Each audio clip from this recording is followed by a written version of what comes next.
Bonjour à tous et bienvenue dans ce Morning Bull Live. Nous sommes le 19 avril 2024 aujourd'hui et j'avais prévu de vous parler des résultats de Netflix, des commentaires pas très encourageants de Taiwan Semiconductor.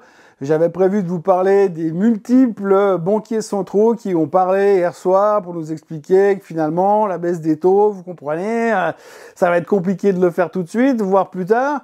Et puis finalement, au milieu de la nuit, les Israéliens n'ont pas pu se retenir et donc ils ont quand même attaqué l'Iran. Donc forcément, quand vous avez un truc comme ça qui se passe, tout ce que vous avez préparé, vous pouvez oublier parce que de toute façon, tout le monde s'en fout. Donc voilà, la guerre, c'est reparti.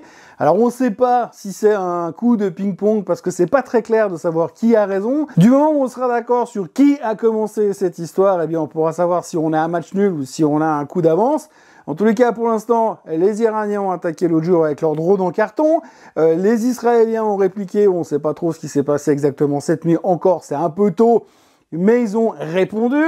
En gros, comme ils pensaient qu'ils avaient droit à un coup de réponse, les Iraniens, je suis pas sûr qu'ils soient d'accord. Enfin bref, vous connaissez le principe. Ça s'appelle l'escalade. Donc on est reparti dans une thématique de guerre. Et comme on le dit toujours, il faut acheter au son du canon et vendre au son du clairon. D'ailleurs, c'est ce qui s'est passé ce matin, puisque le Nikkei s'est effondré pendant la nuit au début de l'attaque, et puis là, tout à l'heure, il avait déjà récupéré pratiquement 3 ou 4%.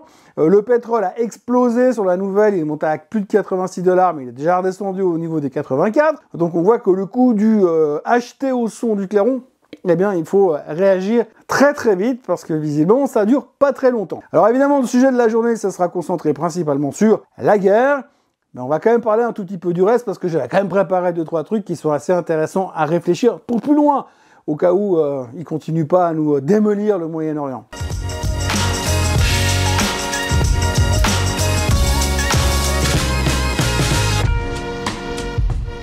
Donc, je vais pas vous bassiner pendant 12 minutes sur le concept de la guerre, ce qui se passe et qu'est-ce qui s'est passé pour qu'on en soit arrivé là aujourd'hui. Il est extrêmement difficile de savoir qui a commencé à taper le premier. D'abord, il faut remonter beaucoup plus loin qu'il y a 2 semaines. Bref, en tous les cas, pour l'instant, et les Iraniens pensaient avoir terminé leur vengeance. Maintenant, les Israéliens voulaient la leur, ils l'ont eu. Est-ce que ça va s'arrêter là? On n'en sait rien. Toujours est-il que ce genre d'instabilité, et qui plus est en plus au Moyen-Orient, ça ne fait plaisir à personne. Et donc tout d'un coup, ça devient le pilier central des marchés boursiers. La guerre, va-t-elle durer, va-t-elle s'arrêter? Alors le week-end dernier, ça a duré 48 heures, c'était plié le lundi matin. Là, on commence déjà le vendredi. On espère qu'ils vont prendre congé le week-end, mais rien n'est moins sûr, parce que visiblement, c'est assez facile de prendre des congés à droite à gauche, mais par contre, pour prendre des congés le week-end, pour ne pas faire la guerre, c'est plus compliqué. Enfin bref, le sujet du jour, on va laisser les experts en conflit israélo-palestino-iranien s'occuper de tout ça, et puis nous, on va essayer de se concentrer sur ce qui reste sur les marchés boursiers. Alors grosso modo, évidemment qu'hier soir, on a terminé la séance un petit peu dans le rouge, rien à voir avec la guerre aux États-Unis. Par contre, du côté européen, encore une fois, on tenait relativement bien parce que nous, on sait qu'on va baisser les taux. Et du côté américain, c'est moins évident parce qu'un des gros événements de la journée d'hier, c'est qu'il y avait plein de banquiers centraux. Alors, plein de banquiers centraux qui ont simplement suivi le speech de Monsieur Powell, c'est-à-dire qu'il nous a confirmé, expliqué, ils nous ont plutôt confirmé, expliqué que les taux ne baisseraient pas, que l'inflation devait retourner à 2% avant de commencer à envisager quoi que ce soit, que tant que l'inflation ne serait pas à 2%, on ne baisserait pas les taux, et que tant que l'inflation ne se rapprocherait pas des 2%, il sera quasiment impossible de fixer une date pour savoir quand c'est qu'on baissera les taux. Donc en gros, ce qu'il faut retenir de tout ça, c'est que la baisse des taux au mois de juin, c'est réglé. On va commencer à parler de baisse des taux dans le meilleur des cas l'automne prochain, enfin l'automne qui vient. Et puis, si ça suffit pas, on va repousser tout ça en 2025. Comme je vous le disais hier, aujourd'hui, il y a quand même pas mal de gens qui commencent à dire « Oui, d'après nos calculs sur nos spreadsheets Excel, normalement, mars 2025, ils vont baisser les taux. » Donc, comme ça, ce sera gouré juste d'un an. On avait prévu mars 2024, ça sera mars 2025. Bref, de toute façon, ce qu'il faut retenir, c'est qu'on en sait foutrement rien de cette histoire de baisse des taux, que tout d'un coup, par miracle, je vois pas trop comment, mais par miracle, l'inflation peut s'effondrer en direction des 2%, et à partir de là, on dit « Ah c'est bon, alors, tout va bien, on peut baisser les taux. » On n'y est pas encore. Les Européens, ils sont bientôt. Mais aux États-Unis, c'est pas vraiment le cas. Et puis, comme c'est un petit peu le centre du monde économique, on va quand même faire attention à ça. Alors, il y avait aussi d'autres choses, puisque comme on a commencé à se sevrer de cette angoisse de baisse des taux pour trouver d'autres raisons pour construire nos portefeuilles et investir dans les marchés boursiers, eh bien on se concentre sur la croissance économique et l'emploi qui va bien. C'est ce qui nous soulage de dire on baisse pas les taux parce que la croissance économique et l'emploi vont bien, donc pas de raison de baisser les taux. Eh bien hier on a eu le Philly Fed qui était meilleur que les attentes, qui remonte un peu de croissance, donc du coup c'était une bonne nouvelle. L'emploi, ça continue à tenir puisqu'on a vu les jobless claims qui étaient parfaitement en ligne, donc ça continue à aller relativement bien, pas d'augmentation de demande d'indemnité chômage, donc ça va bien de ce côté-là. Il restait plus qu'à voir les résultats trimestriels, puisque vous le savez, c'est ce qu'on attend le plus maintenant, en dehors d'un accord de paix entre Israël et l'Iran, chose qu'on peut toujours rêver. Et de l'autre côté, eh bien, on va surveiller ces chiffres trimestriels. C'est ce qu'on s'est dit. On s'est dit maintenant, on va avoir des bons chiffres trimestriels qui vont nous sauver la mise. Et là, en fait, ça fait une semaine que ça a commencé vraiment sérieusement. Ça va augmenter en puissance la semaine prochaine. Ça va encore augmenter la semaine d'après. Mais sur cette semaine-là, il y a quand même 2-3 choses qu'on peut retenir. C'est que l'un dans l'autre, les chiffres sont bons. Alors ça, c'est une bonne nouvelle. Les chiffres sont bons, sont plus ou moins dans les attentes, voire carrément au-dessus des attentes, pour le cas de Netflix hier soir. Mais par contre, là où ça bloque un peu, c'est qu'à l'intérieur de tout ça, vous avez des managements qui viennent à la télé après pour dire c'est pas facile et on est quand même un tout petit peu inquiet pour l'avenir. Alors inquiet pour l'avenir, c'est clair.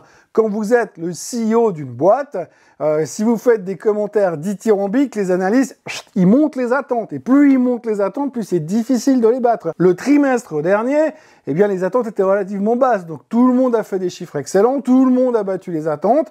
Et donc, c'était une très bonne période de résultats. Sauf que là, les analystes, ils sont pas complètement idiots, ils ont monté leurs attentes. Ce qui fait que du coup, les sociétés, elles pagaillent pour être à niveau. Et puis, s'ils sortent des bons résultats malgré tout, ils vont encore les monter. Donc, appel à la prudence. Et c'est ce qu'a fait, typiquement, Taiwan Semiconductor hier matin. Hier matin, pendant que je tournais cette vidéo, ils ont publié leurs résultats trimestriels qui étaient bons, voire même au-dessus des attentes pour certaines parties des résultats. Par contre, ce qu'ils sont venus nous dire derrière, c'est que ça allait être compliqué les prochains mois. Donc ils ont quand même dit qu'il y avait un ralentissement dans la demande des semi-conducteurs, que la croissance serait bonne mais moins forte que ce qu'ils avaient attendu. Donc bref, par effet de capillarité, on va dire, on s'est dit tout simplement, si la croissance elle est moins bonne, forcément ça va ralentir sur tout le secteur des semi-conducteurs. Dans les membres du SOX, l'indice des semi-conducteurs hier, ils baissaient tous, ils étaient tous dans le rouge. Sauf deux, Nvidia et AMD, mais de 3 fois rien. Pas tout le reste était dans le rouge autrement, comme la veille. Donc on sent quand même qu'on s'angoisse. ASML, pas terrible. TSMC, hyper prudent. On a peur de la suite quand même, parce que si tout d'un coup vous avez une Nvidia qui dit ça va être compliqué le prochain trimestre, j'aimerais pas être là ce jour-là. Enfin, principalement, on a quand même pas mal de trouilles à ce niveau-là. On voit que le stock continue à baisser. Ça, c'est pas très très rassurant. Mais voilà, on voit quand même que le message que l'on fait passer, c'est que ce trimestre, c'était OK. L'avenir, ça va être compliqué. Et ça, le mot « ça va être compliqué », on n'est pas très fan en ce moment. Autre société qui a publié les résultats hier, Netflix. Netflix a publié son trimestre.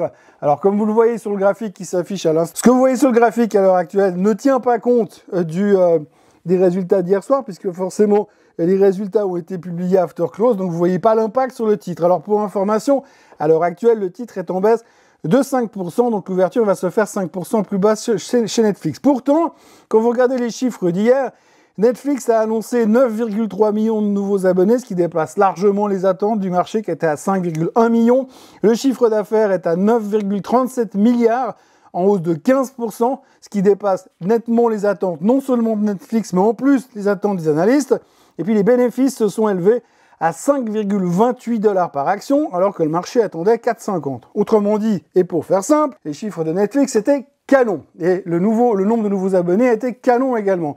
Le seul problème, c'est que Netflix a annoncé dans la foulée que dorénavant, ils ne donneraient plus certains chiffres importants. A priori, ils ne donneront plus le nombre de nouveaux abonnés, ce qui veut dire que c'est une référence assez importante que les analystes ne pourront plus avoir. Et puis en plus de ça, ils ont annoncé qu'ils étaient quand même très prudents sur la suite des événements parce que la situation macroéconomique et géopolitique pourrait être très compliquée ces prochains temps. En gros, ils ont peur, ils se méfient et ils le disent au marché. Résultat, le titre a perdu 5%. Et c'est ce qu'on ressent beaucoup ces derniers temps puisque la plupart des boîtes qui ont publié des résultats, même ceux qui étaient nettement au-dessus des attentes, ils sont extrêmement prudents pour la suite des événements. Alors, est-ce qu'ils sont extrêmement prudents juste parce qu'ils veulent pas qu'on leur mette la barre trop haute le prochain trimestre, ou est-ce qu'ils sont extrêmement prudents parce que ça pue? On aura la réponse probablement d'ici un trimestre. Mais en tout cas, pour l'instant, on a de quoi s'inquiéter pour les publications des prochains résultats. A priori, quand on voit ce qui est sorti, on peut s'attendre à que des Apple, des Microsoft, des Amazon, des Google, les Magnificent Seven fassent aussi bien que les attentes du marché, voire mieux. En revanche, qu'il faudra faire très attention, c'est le conf call d'après, parce que s'ils vous disent « Aïe, aïe, aïe, attention, attachez vos ceintures, mettez la tête entre les genoux, brace, brace, brace », et ça risque d'être un petit peu délicat pour les marchés, surtout qu'aujourd'hui, on vient quand même d'enquiller la 5e journée de baisse consécutive sur le S&P 500. Ce qui est une bonne nouvelle, parce que finalement, plus on enquille les journées de baisse, plus on se rapproche du jour où on va rebondir. En ce qui concerne le rebond, là tout de suite, il va quand même falloir faire attention par rapport à ce qui va se passer au niveau de la géopolitique. La chose qu'il faut regarder, c'est le comportement du baril. Alors le baril, il a à peine rebondi, il prenait 2% la dernière fois que j'ai regardé, donc c'est pas non plus la folie, mais néanmoins le baril aura des conséquences sur l'inflation. Mais si en plus ça continue à vraiment péter pour de vrai, puis c'est pas juste un échange de missiles pour dire je suis pas content, je te mets mes missiles sur la tronche, puis l'autre je suis pas content, je te mets les miens sur la tronche. Si on va à un truc plus durable, le pétrole va continuer à monter et donc il y aura des conséquences. Ça, c'est une chose qu'il faudra surveiller. L'or est relativement stable parce que les gens utilisent ça comme valeur refuge, grand classique de la finance. Et puis le Bitcoin, lui, il attend son halving pour l'instant. Hein, on n'en parle plus beaucoup, mais là, on est à 62 500 et apparemment, c'est pour dans les heures qui viennent. Donc, on se réjouit déjà de voir ce qui va se passer la semaine prochaine.